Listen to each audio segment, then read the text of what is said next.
I'm Alex Larson, dietitian, Ironman finisher, and host of Endurance Eats, the podcast where we break down the science of endurance nutrition and turn it into clear, practical nutrition advice to revolutionize how you think about fueling your body. So grab a seat, or keep moving if you're out training, and let's get started.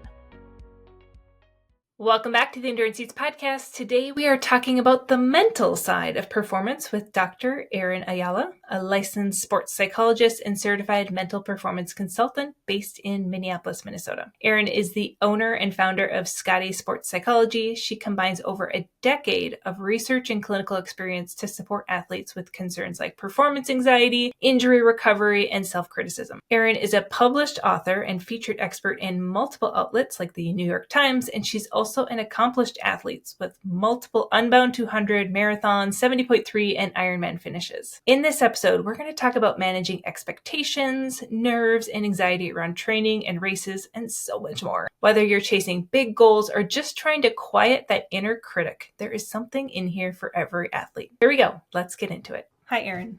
Hello. I'm so excited for this. Same. Yeah. We need to do an in-person recording one of these. Like we should. Halfway between Duluth-ish, Minneapolis area. Yeah, at Toby's bakery. Oh, there we go. Some cinnamon roll caramel rolls. If you're from Minnesota and you've headed north on 35, you know exactly what I'm talking about, because their caramel rolls are just like the size of my face. Amazing. I always look for the ones that like have a little bit of a pool of caramel in them. Oh, absolutely. Yes. I can get the most bang for my buck.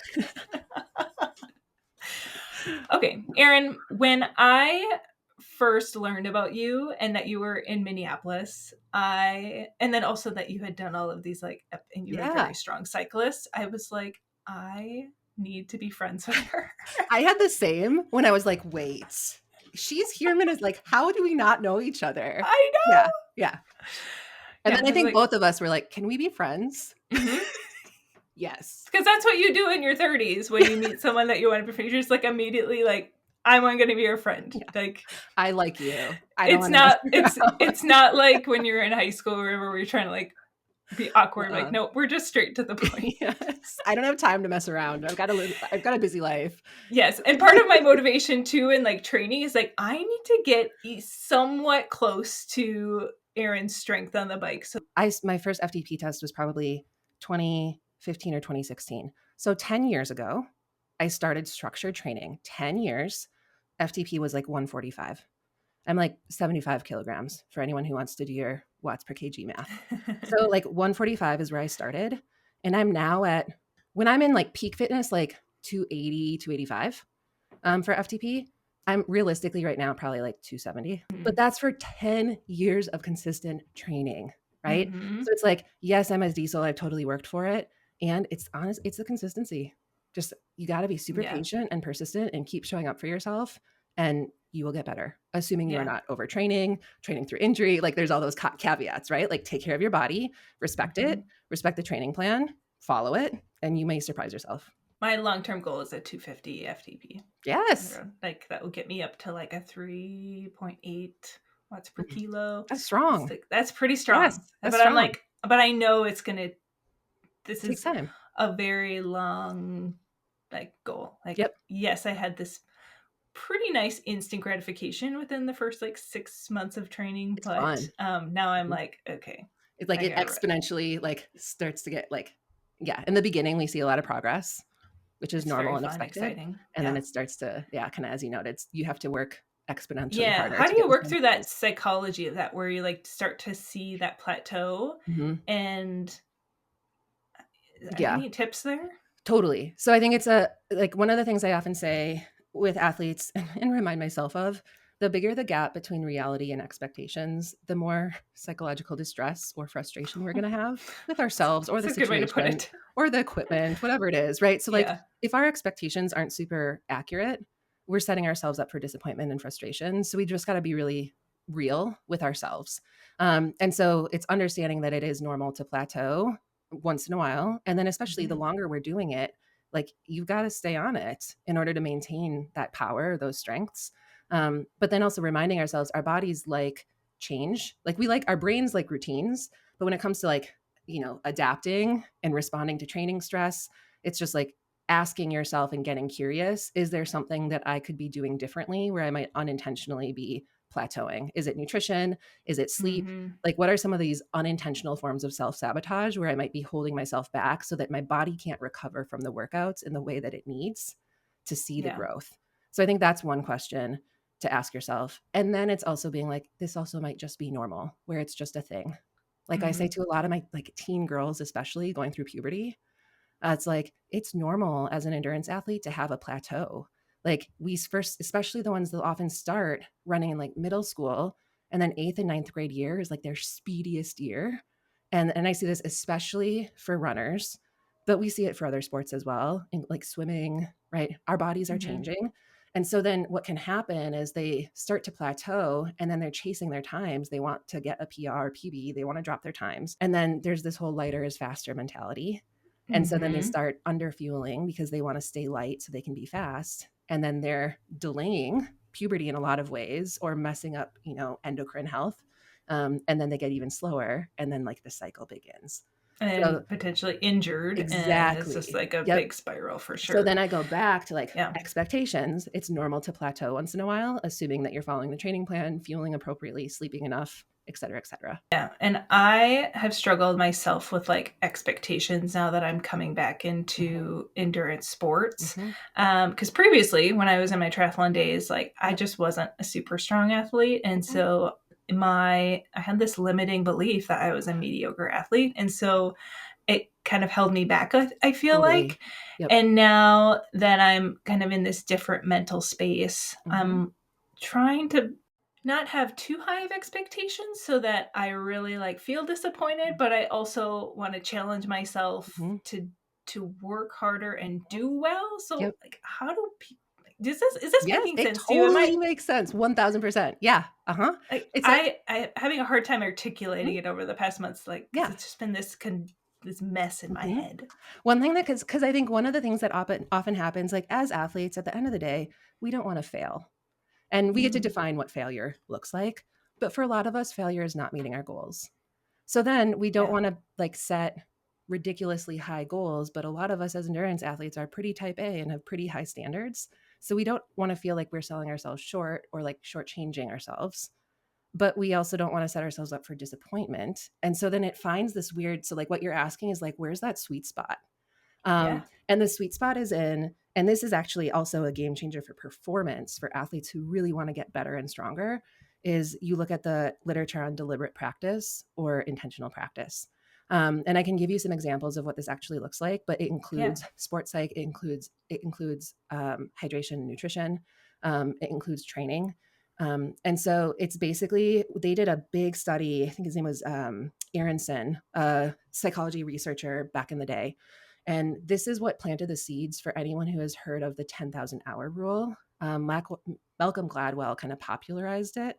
And this whole idea is if you get in 10,000 hours of whatever this thing is that you're doing, you're going to master it.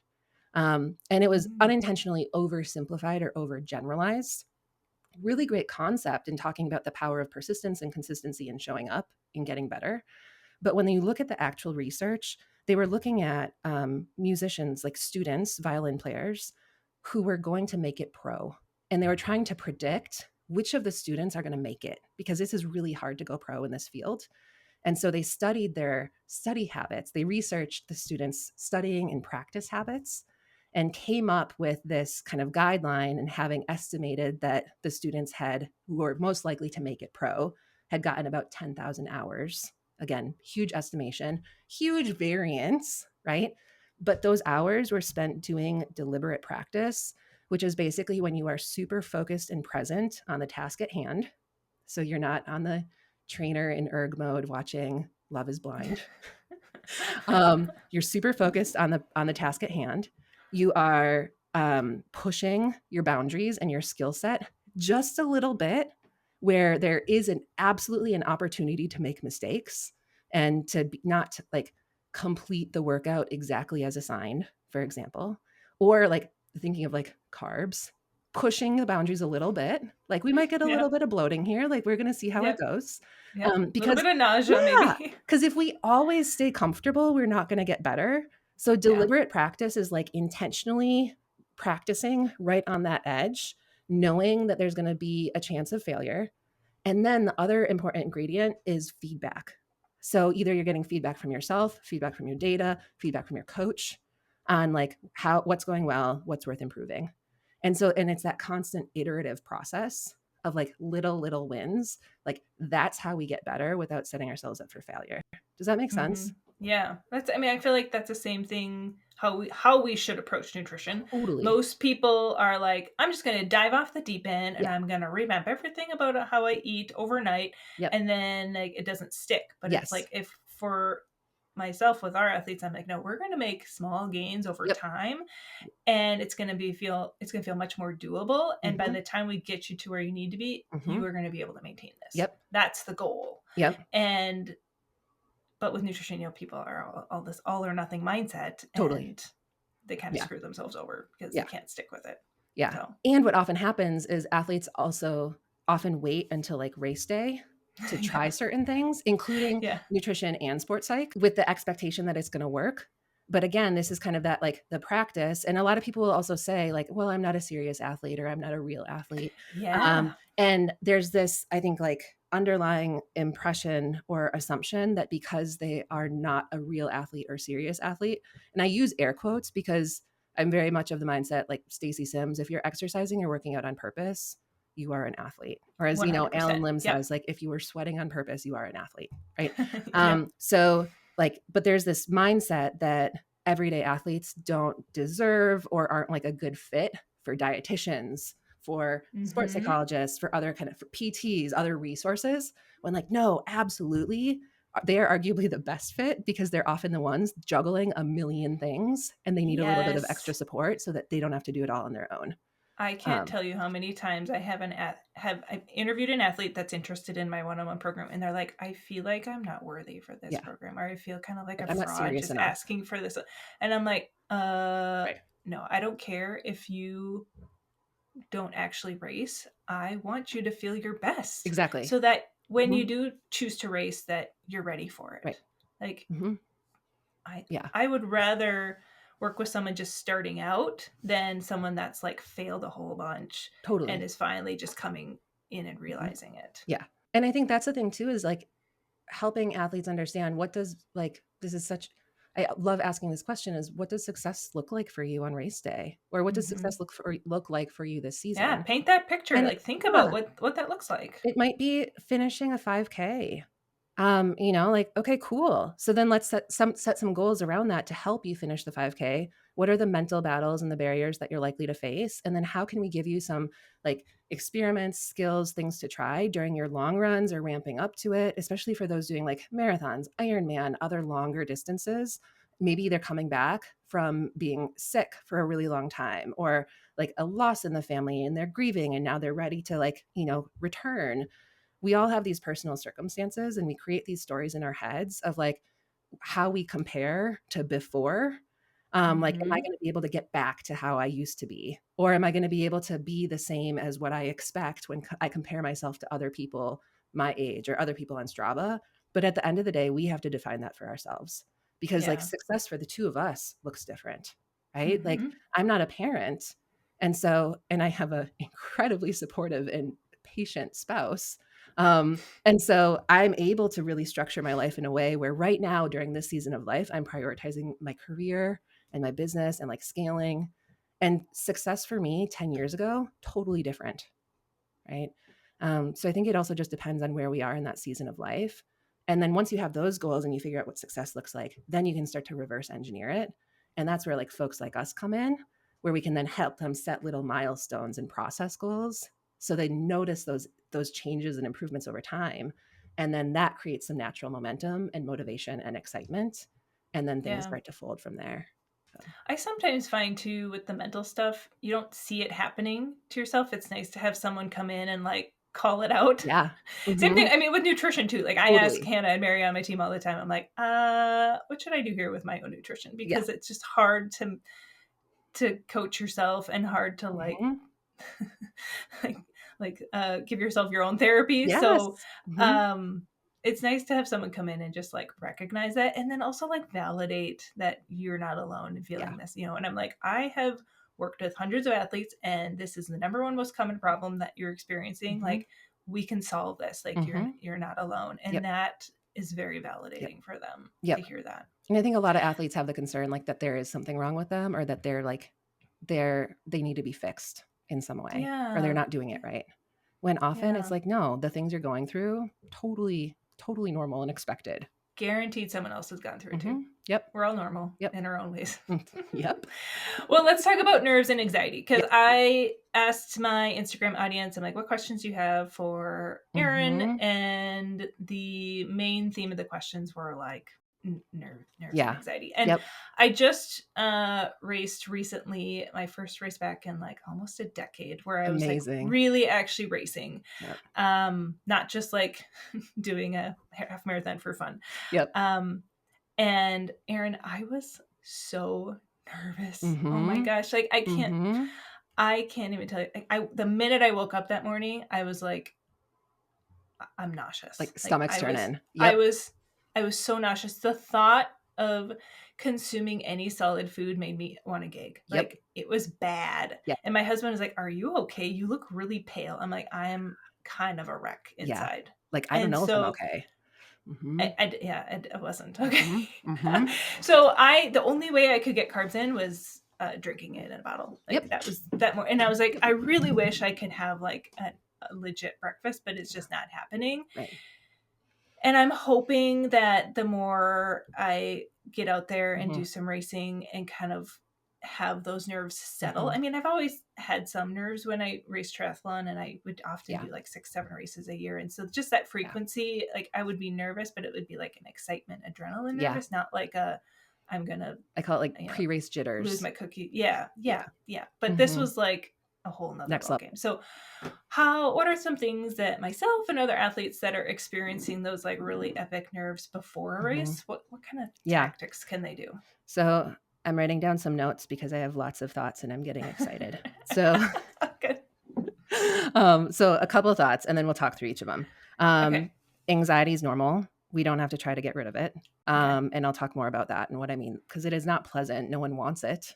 So we'll talk about that piece. I mean, we care. It's good to care, right? Yep. And then what was the other thing I was going to say? We plan for it, which I'll also kind of explain and talk folks through. And then there's also a really gnarly cycle of avoidance and anxiety that's important to name and talk about. So avoidance being like, I'm in full flight mode and I don't want to do this, and I want to just stay in bed all day and not do this. Okay. And we see this that's how I felt. Yeah, totally. 1000%. So let's start. Well, we're going to start with the kind of avoidance and anxiety. So one of the things that's important to think about is the natural tendency for humans, not even just athletes, all humans. We like to conveniently avoid difficult thoughts and feelings if we can help it. Difficult thoughts and feelings are not fun. And by difficult, I mean like that includes anxiety. It includes being sad. It includes being frustrated. Like, there's just all of the feelings that we don't like, that we feel get in the way or are inconvenient. We like to avoid. So what happens, and I see this a lot with teens, especially because they're really starting to work through it at that point in their life, for teen athletes especially, is we wake up in the morning, we feel really anxious, stomach is turning, we feel like we're going to throw up.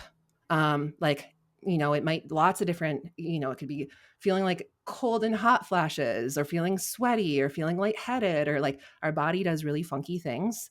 And so the natural tendency is to want to avoid the thing that's making us anxious, which in this case is the race. So what can happen is we unintentionally create this rut that we get stuck in, where we start to get anxious. We say, I'm not going to do it. I'm not ready. I'm not fit enough.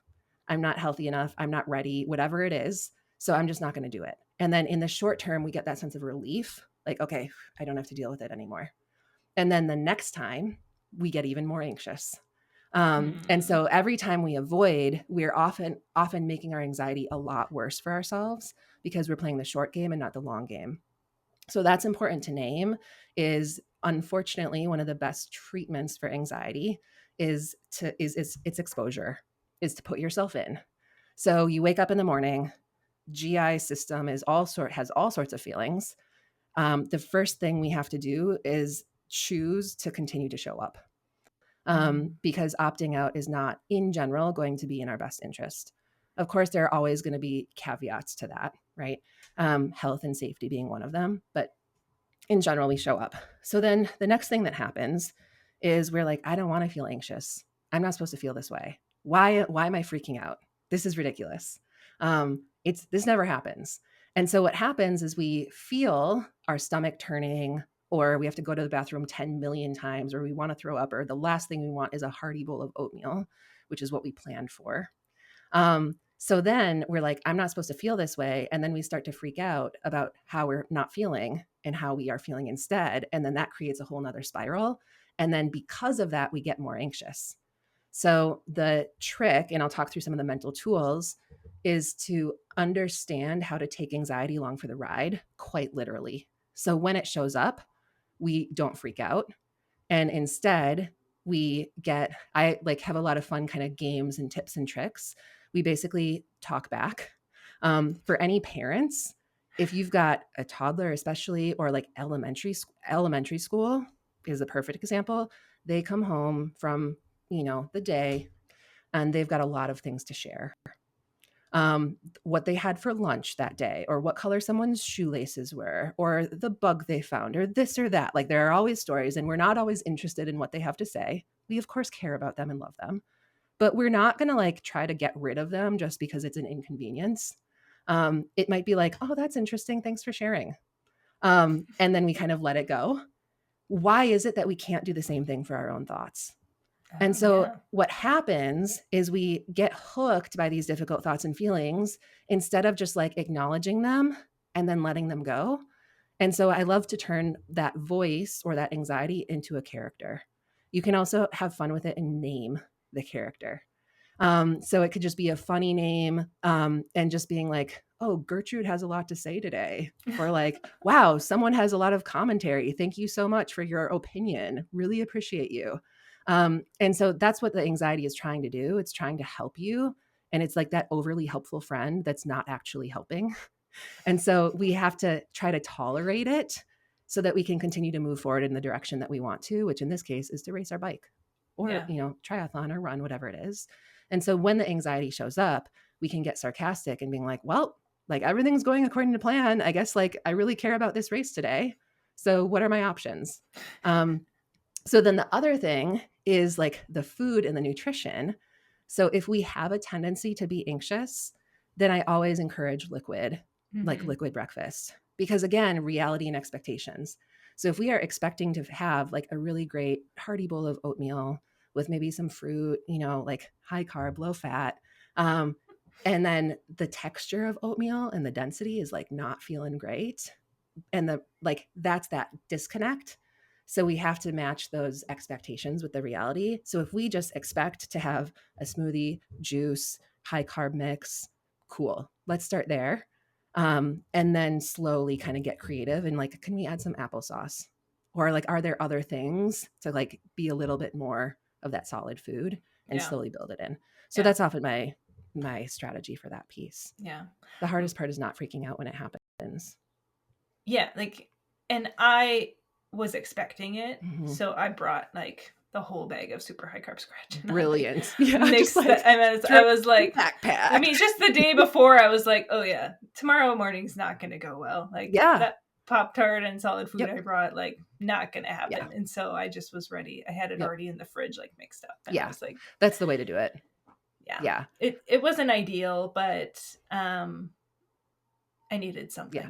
And the more we catastrophize in general as humans, like the worse our symptoms get. We see this for like injury recovery for athletes who would like start to like obsess over the pain that they're feeling. The more we start to ruminate and catastrophize and like get caught in our feelings and think about worst case scenario, research shows like the stronger the symptoms are. And that also happens with like concussion recovery. Recovery is actually prolonged with more of that like fear avoidance of like, I don't want to get back on the single track because I got concussed last time that happened. And so I don't trust myself. When we start to focus on those negatives and like, do I have symptoms? How bad is this? It starts to make those symptoms worse because it activates that sympathetic nervous system, which doesn't like stressors. And we're stressing ourselves out unintentionally. So the key is to kind of like figure out how to roll with the punches. And so I like to treat the anxiety as like this, like a really helpful friend, younger family member who who I love and care for, but I'm not super interested in what they have to say in the moment because it's been a long day. Getting random advice from someone who doesn't actually know that I've been riding my bike for a very long time and like, I'm good. Don't need help changing this tire. Thank you very much. Right. Like, how do we approach those things and then take that strategy and apply it to ourselves and our anxiety when it shows up? I think of like my dad telling me like how to eat. Exactly. Thanks, Dad. Thank you for the really helpful advice. Been a dietitian for I'll take that into account. 13 years and yeah, exactly. Yeah. Yeah. Good intentions. Anxiety has really good intentions, just not really great delivery. Yeah. I sometimes, when I have like thoughts that are not helpful, I think of it as like, I'm going to take this thought and I'm just going to shelve it right here and we'll readdress it later. Yes. Yeah. I'm like, I'll come back to it. Yes. But I don't have time for you right now. Exactly. So we're just going to keep going. Yeah. I often joke of like, when like, especially high school boys or like college guys, like pass each other in public, like, and they give each other the nod just to like acknowledge each other. It's like, give your anxiety the nod. I'm just like, oh, hey, nice to see you at the start line. Thought I might recognize you. And then that's it. Then like focus back on the task at hand of, whatever it might be pre-race routine. It might be checking air pressure, tire pressure for the 10th time. Like do whatever you need to do, but like, don't let it hook you. So, and that takes practice. What about mid-race? Like when I was in this gravel race a while back, and the first 15 miles are uphill, like off and on, like rollers uphill, and lots of climbing. And I dropped my chain at mile 8, and I made just this, and it totally my error. Wasn't like a mechanical. It was just I messed up, and I got it fixed real quick. I was back on, but it was like, ooh, this mentally, I was like, oh, can I just, I had to like pep talk myself back into the, like, I was like, oh, this is so hard. This is miserable. I hate this. Totally. Like, why don't I just be done? But usually what I just tell myself is like, just a little bit longer, Alex. Just go a little bit longer. And by the last, I'd say 10 to 15 miles of the 50-mile race were the best. Yeah. Like, just the most amazing. And then the last 3 miles, we were just flying in this little group. And I was like, this is amazing. And so especially I know that race, like you're going downhill as you're going into town. Yes, so you are and you're flying. On pavement. I mean, there was some guy I was drafting behind. He was like a tent. Yes. And I was like, not even pedaling, going 27 miles an hour. I was like, this isn't, I mean, I just wanted to shout to the group, like, does anyone else feel like this is the greatest moment of their life? So fun. Now? Yeah. So fun. Yep. So, I mean, those are the things that I cling to. Yeah. But when things are really miserable, I usually like will look back and like, oh, yep, that was my mental low point of the race. And I know there's always going to be that. How, when people are in that low point, what options are like? What do you do about it? Yeah. I call it the like dark and stormy miles. And often if it's like, it's often a mechanical, or it might be like GI distress. It might be the notorious pain cave. It's just that overwhelming feeling of fatigue and just like wanting to be done. Like you've had enough. But you're only 2/3 of the race done, way done. Yeah. So we plan for that too. And so, cause a lot of people will say, visualize success. I'm like, yes. And like the success better be realistic. Because if you're racing gravel, triathlon, stuff happens. Like any type of race, it's going to happen. So we can't expect everything to go beautifully where we feel like a superhero the entire time, because we won't. And so it's like, one thing I often say is, as athletes, and as entrepreneurs, frankly, we are naturally signing ourselves up. It's like a informed consent when we choose to like register for a race or to be an athlete. There are going to be more highs and more lows. We are going to get both of those things because we care. And so during those moments, we have to give ourselves like permission to just feel the lows and to be okay with them, knowing we signed up for them. It's just a part of the sport. It's part of the experience. It's going to happen. And then also being really proactive of like, what are some of the common stories or narratives that our brain says during those moments? And then having a plan on how to deal with them. So one of my examples, I always say, name the story. And so the stories that often come up during those moments are like, this sucks. Why am I doing this? I should just quit. Start looking at maps to see how you can just cut the course and just get back because you want to be done. Right. So, okay, those things happen. So then when they show up, then you're able to be like, this is the part of the race where I start to question whether or not I actually want to finish. Oh, this is the part of the event where I think about shortcuts. This is the part of the race where I want to sell my bike because I'm sick of it. Like whatever it is, whatever it looks like for you. So that's what we plan for, because there's nothing wrong with planning for it if it's probably going to happen, because then it happens and you're like, okay, getting through this moment. And kind of this too shall pass, without being too like kind of positive or fluffy about it. Cause like it also sucks. Like those moments aren't fun. We don't like them. I'll never forget what Rebecca Rush said a while back. And I think she got this from a mentor as well, is for ultras, no matter how good or bad you feel, it's going to change.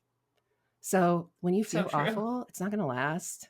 And also when you feel like a superhero, especially toward the beginning of a race that isn't uphill, it's like you're going to feel great.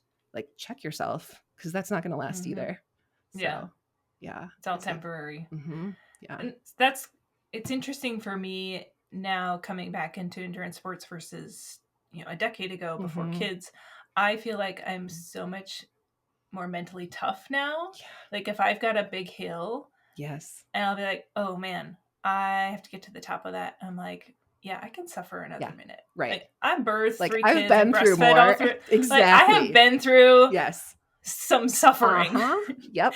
And so I'm like, I can get to the top of that hill. Yeah. Like I can do that. Yep. Like I can suffer a little bit longer. Yep. Versus like back in the day, I just like drop a gear and like just slow way down. And like I wouldn't put myself into that. And now it's interesting how that's changed. Yep. As you get older. And for people like, because some people are worried about, like they might develop a habit of like DNFing and then like they don't want to. So I also want to be clear, there's nothing wrong with the DNF. Like I've had my fair share, and anyone who signs up for ultras, especially, we know is like it happens. But let's say someone gets caught up in a pattern, or even if I'm working with, a like student athlete who's doing 1600s track and field and has been unintentionally pulling themselves out of a race, where it's like they're not even thinking about it before they're pulling off of the track. Then what we do is we kind of create if-then situations or implementation intentions, which you can also do for nutrition, is like, if X happens, then ... And kind of knowing what some of your warning signs are and developing process goals to kind of help cope with them and avoid them. So it's like, okay, I know that if I start at the front of the race instead of like near the front, if I'm pulling, I'm drafting, or I'm not drafting, I mean, that I'm setting myself up for like potential issues down the road. So how can I prevent myself from going down that trap? So it's like, if I have a student who's been dropping out and wants to build that mental toughness, then I'm like, okay, what are the workouts that you are able to complete, but you have the thought of dropping out? How do you deal with that? And then let's pick a low stakes meet or race where you can practice that strategy, and just using that strategy is the goal. It's not even finishing the race. It's not even about the time. It's about using that skill in the moment, because we know that this scenario has happened and it might happen again. So then that's the process goal. So I think that's another thing that that'll help you kind of get better for people who want to work on that mental toughness. Whether you've birthed 3 children, like, okay, when I have this pain, I'm going to remind myself. I don't know if I would necessarily recommend that as their practice of mental toughness, but it's a thing. It happens. For all the for other people who have given birth, right? It's like, okay, if this happens and I want to quit, I'm going to remind myself of the pain I've been in the past and remind myself I can do hard things. Yeah. Right. Yeah. Is there a difference in tactics if you're doing like an ultra distance race versus like a shorter race? Like 2-3 hours, feels really doable, but thinking of like the Unbound 200 and your other all day, or like an Ironman. Yep. Is there different tactics that you would use for the longer ultra stuff? 100%. That's a really good question. So if I'm working with an athlete, for example, I'm working with it's a really cool sport called coastal rowing, like beach sprints. And it's a 3-minute effort. So it's like, Yeah.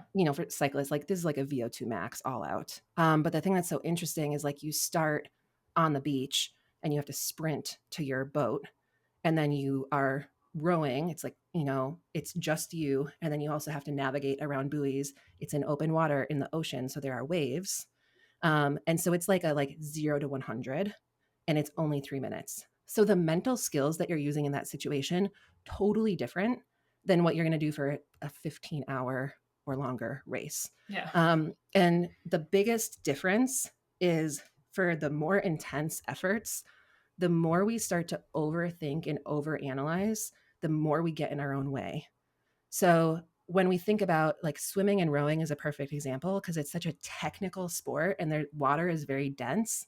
When we start to give ourselves like really specific instructions on how to manage our stroke rate, for example, we're not relying on our muscle memory anymore. And then we start to get awkward. Yeah. Like it's not as smooth. And so anyone who can think about anyone who's done like triathlon, the harder you try to swim, the worse it's going to get. Yeah. Right? It's not smooth. Smooth is fast. Yeah. And so when it comes to the mental skills, shorter races, it's more about like trust your muscle memory, work on arousal regulation to bring yourself down so that you're not too revved up, so you don't get too anxious. And you're not dealing with the same type of fatigue. Whereas like a 20-hour race or 15-hour, you're dealing with it's like that slow burn pain cave, and you've got a lot of time in your head. So you manage and plan for different types of situations. So Yeah. A lot of time in your head with those races. Yeah. And often for the longer races, you have to like remind yourself to increase your arousal. Yeah. Like one thing that often happens for me is like the middle third of a race, I start to kind of chill, and then my heart rate is like 120 when it could be higher. And so then I set a goal for myself for heart, and I do this for like Unbound and other longer races. I give myself a ceiling for the heart rate at the beginning because I feel like a superhero. So like, okay, I can't go above say like 162. That's my ceiling for this race, including climbing. But then I also can't go below 120, for example, because then I know like I can work harder. Right. Like, and so that's kind of a way to, whereas like a really short race, you wouldn't even look at heart rate because it's not going to help you in the moment. So, yeah, that's really smart. Yeah. Let's talk about confidence. Yeah.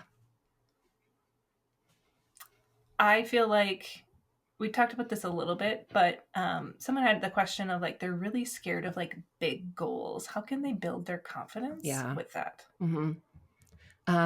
This is like a cheesy therapy answer. It's like, why do you have those goals in the first place? Yeah. And you can kind of go to the like, if I meet this goal, what's going to be different? Like, what do I think is going to change? Why is it important to me? Because that's where the money is. So let's say someone has a goal to finish an Ironman because they want to be a good role model for their kids.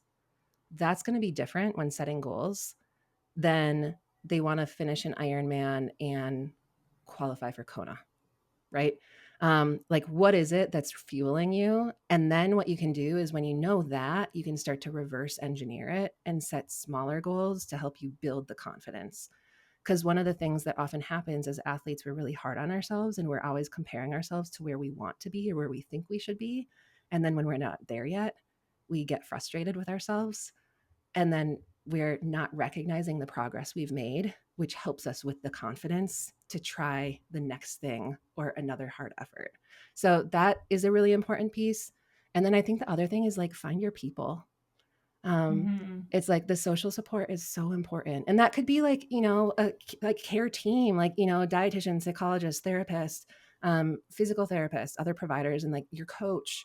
But it could also just be your friends, and like helping them kind of ground you and talk you off the ledge when needed. Yeah. And we know confidence can start to drop when our expectations are too high. But then we also know that it can drop when we don't have a lot of experience or skill and we're comparing ourselves to others who have more experience or skill. And so we have to be realistic and being like, okay, it makes sense that I'm not making progress as expected because I'm still super new and just learned how to clip in with my pedals on the bike, right?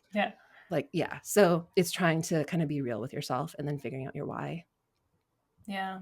I think too, having a realistic timeline is Totally. also really important. Mm-hmm. Like I've had athletes where they're like, oh, I really want to be at this specific body Mm-hmm. composition. And I'm like, Mm-hmm. it's going to take us a while to get there to Yeah, do this in the healthiest way exactly. If we possible. do it And well, mm-hmm. Yeah, like we're not taking yeah, shortcuts. Mm-hmm. yeah. Mm-hmm. And because we live in a world of instant gratification, Mm-hmm. you have to really like think of like, this is a process, Yep. this is a journey, Yep. this is not just like, and then what happens when you reach your big goal? Like, Exactly. is there truly this enlightenment? Right. Oh, and then there's this like depression Mm-hmm. afterwards. We talk Mm-hmm. about the Ironman blues after you get done Mm-hmm. with this big race. Yep. um that's hard to navigate too. That's super common. Yeah. And there are so many, I mean, we see it, especially like Olympic athletes and Paralympic athletes, because they're training on Oh, like a 4-year cycle. have you seen that documentary that's on, it was on HBO Max? No, but It I've was heard about like it. Michael Phelps, Uh-huh. I think helped put it on. It was Yep. excellent. If anyone Yep. hasn't watched it, It's I mean, it such a was. thing. And if you think for especially any athlete who's been training for several months, so like, marathon, Ironman, things like that, half Ironman, right? Um, your entire life has been structured around your training plan for several months or for some athletes years. And so then when that event is done, even if it goes really well, it's like the rug is pulled out from under you because as humans, we like routines, we like stability. And so then we're not getting that exercise and that routine that we're used to because we have to rest. Like our body Yeah, needs the rest. Because mentally and physically. yes, exactly. Some athletes will be like, oh, I'm really fit. I just want to roll through this and start like, don't do it. And Don't then like, burnout is like yeah. so Uh-huh. torturous. Yep. Burnout, injury, you name it. And so it's like, yeah, again, those expectations is knowing like it's gonna be kind of funky for a little bit, like give yourself time. And I'll often tell my athletes because we like to like get the next fix. And so often we'll like that's when people will start to register for their next big event. And so I Mm-hmm. often, and that's like Ironman, like if you register a year in advance, right? And but it's like Yeah, that chasing that we like as athletes. But I'm like, give yourself some time to chill. And you're gonna feel a little lost and yeah, restless and kind of blah. And like that's normal and expected. It's okay. It's not fun, but it's okay. And it won't yeah. last. Well, and people really tie their identity to their sport. Yeah. And like Hmm. you are more than your sport. Yeah. Like, and I say Yes. that about like being a mom. I'm like Totally. I you won't ever find me wearing like sweatshirts that say mom on them or anything Yeah. like that. I'm like, I love being a mom, but Yeah. it is not my entire world. Like Yep. I am so many things, Yes. and that's just one piece of my life, but Yeah. I don't want that to like define everything about my life Right. right now. Yeah. Um and my And kids know like, that too. yeah. And you're more than your performance. You're more than your training Yes. plan. Like if you only get Yes. like even 50% of your workouts in for the week, like that doesn't mean you're a bad athlete. If you don't hit Yeah. your goal or you don't get a PR, it doesn't mean you're a bad athlete. Like we have to give, like if to be a good athlete, one, you get to define that. Like no one else Mm-hmm. gets to define that for you. Yeah. But it's like, think about like, it's not how often when you think about what you want to be known for as an athlete, often when you really start to dig in, it's not about how fast or competitive someone is. It's usually about like being good, like giving back to the community or like inspiring the next generation or being kind or gritty or disciplined or persistent or prioritizing health and wellness, work life balance. Like I register for races to give me boundaries for work because if I register for the race, I need to train for it. Right. So, like for me, being a good athlete is training to do the race. Like for me, consistency is success. But Yeah. we have to all dig in to think about what that looks like for us because it's Yeah. not about the times.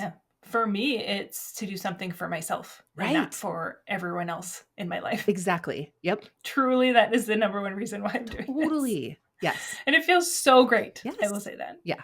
Hmm. Okay, this was an interesting question that I got from someone. How Yeah. to deal with slowing down due to aging when you come from a very competitive mindset. Oh, yeah. This is, yes. Especially women experiencing perimenopause. This is a Mm, thing. Because bodies change. I mean, for everyone, bodies change. But especially for people who are going through perimenopause, I've noticed there are a lot of changes because of the hormonal changes and fluctuations. Um, they will often say they have to work harder to gain muscle. Um, mhm, the things they've done in the past, they can't get away with anymore. mhm. So if they, for example, only get 5 hours of sleep, as a college student, we can usually still like get through the workout and probably even hit our numbers and somehow get away with Yeah. it and I have feel like like, Taylor Knibb gets away with yeah, it right now because of her youth. right. Yes. Like we can get away with stuff. It will catch Yeah. up to us, especially 40s and 50s, because bodies need more time for recovery. They're not going to bounce back quite as quickly. And as one of my mentors always says, it doesn't have to be a good thing or a bad thing. It's just a thing. It's just a part of the journey. And so it's for the athletes who are slowing down, like it's okay. It doesn't, again, it doesn't reflect how good or bad you are as an athlete. And also try to avoid the comparison trap because everyone's experience of aging is totally different. But if you're still like, you can still play the long game. So where do you want to be in a decade? What does that look like? And then how can you set yourself up for success now? And it's probably consistency, not intensity. And so Yeah. for like the aging, it's kind of getting real with like, what do I actually, why am I doing this? Because it's not just about chasing times. It's often about, yeah, self-care, time for yourself. Like that's what you then have to focus on. Yeah. I've had to kind of mourn the loss of my Yeah. 25-year-old metabolism. Yeah. Like, I'm like, okay, I've had 3 kids, late 30s, and I can't eat Yep. like I did in my 20s, Yep. and I have to be much more intentional. Yep. And ironically, I started eating better the past year and a half, and I've never felt better in all of my Right. training. So, Ooh. shocker. Right. Living it Yes. just myself, I'm like, holy smokes! Like, this really does make a difference. And that's how it is for And me with sleep. You know, yeah, like, yeah, I perform better. I am a better therapist when yeah, when I'm getting, you know, a full night's rest. Like there's so many. And so it's like going back to the basics, even if the yeah, basics are kind of boring. And yeah, and focusing on those. And then you might be surprised by what kind of gains or consistency you can have. Because sometimes yeah, it's just not getting slower, but you have to work harder and do other things kind of behind the scenes in order to continue yeah. to meet those times or that power. Mm. Yeah. Oh, yeah. Mhm. Oh, yeah. Yep. Mhm. Mhm. Mhm. Yep. I think that I often ask them, like, if and this sounds kind of funky, but it's like, "Why?" And I don't phrase it that way, but it's like, "Okay, let's say you had the ideal body composition, like, what are you hoping to get out of that? Like, what is the meaning behind it? What" and often it's also helping to kinda unpack the narratives and understand, like, faster isn't always like, leaner isn't always faster. um, especially if you want to play the long game. And so that kind of goes like, what are the consequences? Like, okay, let's say that you hit your race weight. What are the consequences or the costs of that? Both the like quote unquote good and the bad. Because it Hmm. also means if you're going to be chasing goals and really focusing a lot on body composition, it takes up a lot of space in your brain in terms of how you're fueling, how you're recovering, how you're working out. Like, do you have the capacity for it? Are you willing to make space for all of those thoughts and feelings in order to get this goal? And then once you get that goal, do you think it's actually going to be any different? Are you actually going to be racing or performing or training differently? Because sometimes, like, it's just not, depends on health. Also, everyone's health is going to be different. Yeah, Um, but I think the other thing that I really like to kind of push back on is like in embracing the opportunity to push back against stereotypes and checking our own self-talk.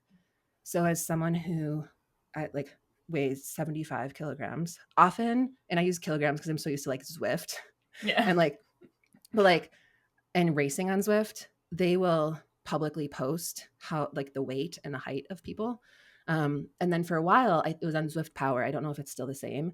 They would in red and bold like highlight the highest and lowest number for each metric in the peloton for each race. So it was pretty common for me to be highlighted in red as like the heaviest one in the peloton for my races. And just because of the messages we get, like that doesn't feel great because it yeah, like oh, I'm if I were lighter, I would da da da da da, right? And so that's kind of then I have to ask myself like, well, if I worked for that, would it be worth it given my values and what's important? And then I yeah, also just like to challenge them and see it as an opportunity to push back because often I'll catch myself saying like, well, I'm not a climber. Like, says who? Right.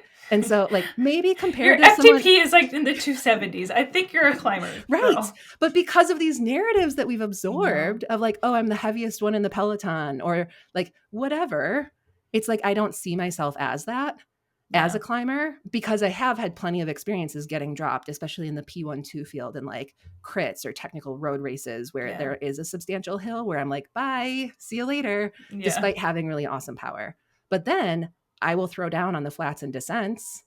So it's kind of that like, is it worth it? And so I Yeah. think it's like trying to recognize society tells us that athletes look a certain way. That's BS. Anyone can be an athlete regardless of what your body looks like. It's the messages of like what it means to be like, I had a client the other day, like, I don't look like a runner. And I was like, go outside and run and you look like a runner. Like if you have a body and you are running, check, done. Yeah. So I think we also have to work hard as athletes to continue to show up unapologetically and continue to race and train and show up for ourselves and each other, regardless of whether we feel like we have the body for it. Because that also helps the culture of our sport so that other people see Agreed. you and Yeah. they see themselves doing it too. And then everyone wins. Yeah. So it's kind of the smile and nod. Like, yep, I've heard this story before. I don't look like, but whatever. Right. Well, and So, even pro athletes that have the ideal, I'm using this in yeah, quotes, ideal runner body or right. ideal cycling body, they struggle with body image just as Totally. much as anyone else. If not, they Totally. might be even more Yep. unhealthily obsessed with it. Yep. So Mm-hmm. Yep. I wish that athletes talked more about those struggles I so know. that everyone didn't feel as alone Yeah. with Like that. we're all, yeah, we're all comparing ourselves to each other and we always like there, we never feel like we're good enough. Just, I feel like that's a very common theme for all Yeah. athletes. And it's like, yeah. So I think part of it for me, I used to race in the Athena category for triathlon, and I just registered for a sprint triathlon, and I haven't done swimming for years, so it's gonna be hilarious. So, but I was like, I loved racing in the Athena category, and a lot of people would be like, "Well, you don't look like an Athena," and so then I would be able to push back, and I'd be like, "Oh, what am I supposed to look like? Like, Yeah. enlighten me." Because there's all of these stereotypes. And I'm so, sure they like kind of stutter like, totally. Yeah, exactly. Like, what are you saying? What's the assumption here? Because I know exactly what that assumption is. Yeah. And I'm working to show like it's not just about the number on the scale. We come in all shapes and sizes, bring it. And we can be really fast and really competitive if we want to be. Like everyone's different. You can also have that ideal, again, quote unquote, ideal body composition and not be fast or competitive. Right. So 100%. Yeah. Books you recommend? I had gotten that Ooh. question. Yeah. Do you have any that come to mind? So many. One of my favorites for athletes is called, for anyone on like YouTube or watching video, The Confidence Gap by Russ Harris. Okay. This is a really good one for anyone who wants to work on confidence. It's not specific to sport and it's still wonderfully helpful. So this is a really good one. And this is usually one of the first I recommend for people. For people who get caught up in hustle culture and quote unquote toxic productivity and have a hard time resting, I recommend, I'm a huge book nerd, so I just have a menu here. Meditations for Mortals by Oliver Burkeman.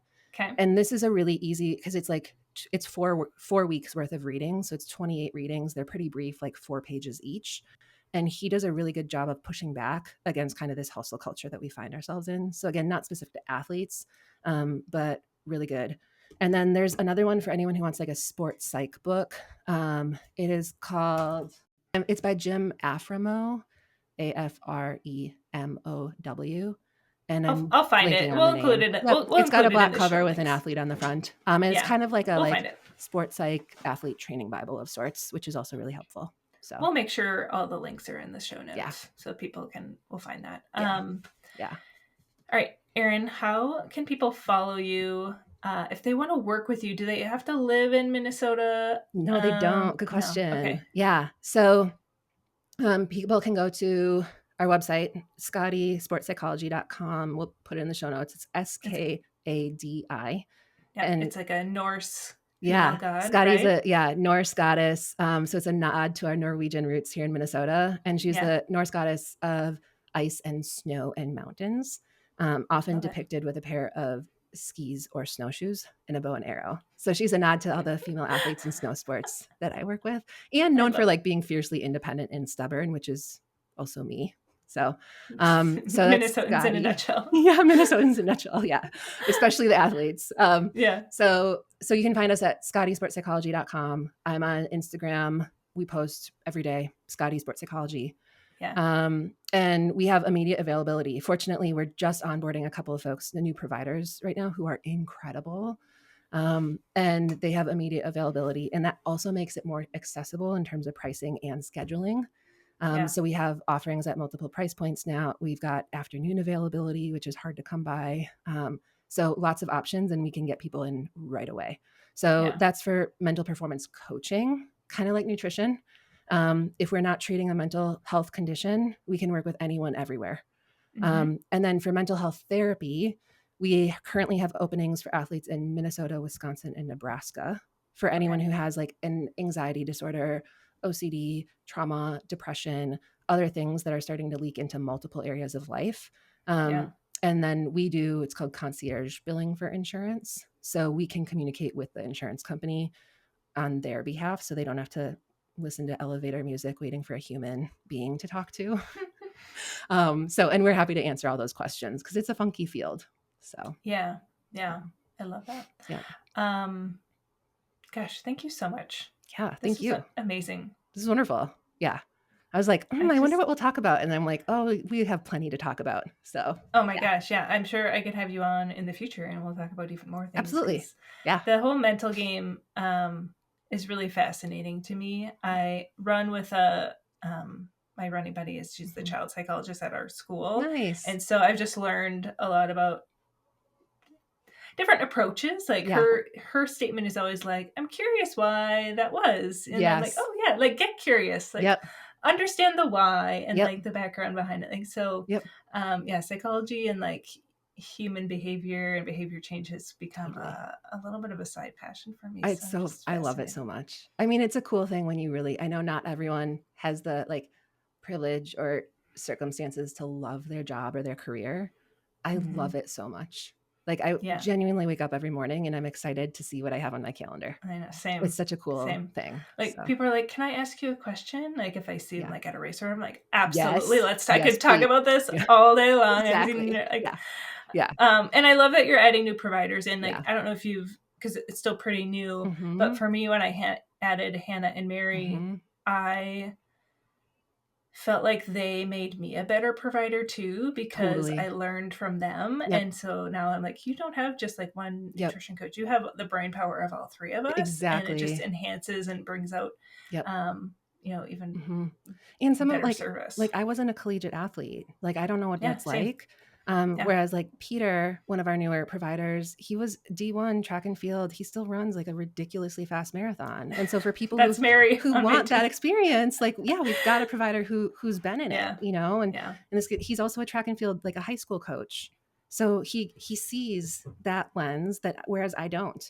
And then we've got some, we have an equestrian and alpine skier coming in. We've got a gymnast coming in, and then Hannah, as well as our newest provider, who has been coaching AAU girls basketball for 12 years.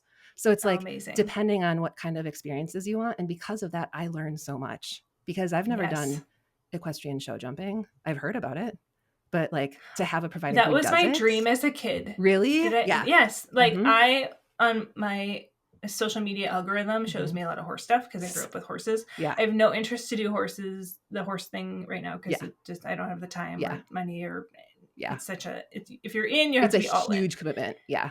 Massive.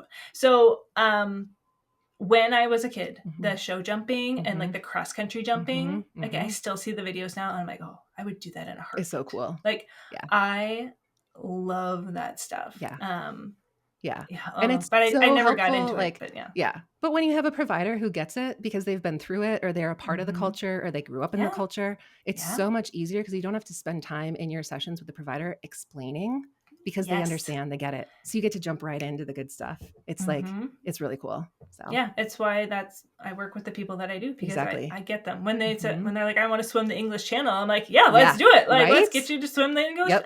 The bigger the thing, I'm like, Yep. Let's get you all there. in. Let's fuel you for that. Yeah. Versus like other people might not understand, like, well, why would you do that? Exactly. Yeah. So this was awesome. Thank you. Thank you so much, Erin. Go check Erin out. Her website, her Instagram. She's an incredible resource. Thank you. Yeah. Thanks, guys. Good. Thanks again to Erin for such a thoughtful and empowering conversation. Hopefully today's episode provided some tools to lean on the next time doubt creeps in or nerves take over. If something we said today really landed for you, give this episode a share on social and be sure to tag me so that I can personally thank you. And don't forget to leave that quick review. They help athletes find the show and join this community. Thanks for listening to Endurance Eats. Fuel well, train smart, and take care of what's going on upstairs too. I'll catch you next time.